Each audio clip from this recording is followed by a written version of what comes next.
બજારમાં એક રોડ પર ભાનુબા રોજની જેમ પોતાની નાની ટોકરી લઈને મીઠા પાકેલા જામફળ વેચી રહ્યા હતા. બધું બરાબર ચાલી રહ્યું હતું. ત્યારે જ એક ઇન્સ્પેક્ટર, જેનું નામ રઘુબા જડેજા હતું, તે પોતાની બુલેટ મોટરસાઇકલ પર ત્યાં આવ્યો. તેણે બાઇક રોડ કિનારે રોકી અને સીધો ભાનુબાની ટોકરી પાસે આવીને ઊભો રહી ગયો. રઘુબાએ ટોકરીમાંથી એક જામફળ ઉઠાવ્યું અને કંઈ પણ બોલ્યા વગર મોઢામાં નાખી દીધું.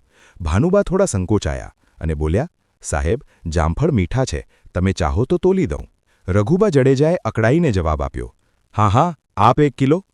ભાનુબાએ ધ્રુજતા હાથે જામફળ તોલીને પોલિથીનમાં આપી દીધા. આ શું વેચ્યું છે તે? એકદમ બેસ્વાદ. જામફળ મીઠું તો બિલકુલ નથી. ભાનુબા ગભરાઈને બોલ્યા, ના સાહેબ, ખૂબ મીઠા છે, તમે ચાહો તો બીજું ચાખી જુઓ. પણ રઘુબા જડેજા હસતા હસતા બોલ્યો, ચૂપ, તારા જામફળનો એક દાણો પણ મીઠો નથી. તે મને મૂર્ખ બનાવ્યો છે. અને સાંભળ, હું 1 રૂપિયો પણ નહીં આપું, સમજી? તેણે ગુસ્સામાં ઝૂકીને આખી ટોકરી ઉઠાવી અને રોડની બીજી તરફ જોરથી ફેંકી દીધી. ભાનુબા સ્તબ્ધ રહી ગયા. તેમની આંખોમાં આંસુ ભરાઈ આવ્યા અને હોઠ ધ્રુજવા લાગ્યા. તેમની મહેનત અને ઇજ્જત બંને રોડ પર કચડાઈ રહ્યા હતા.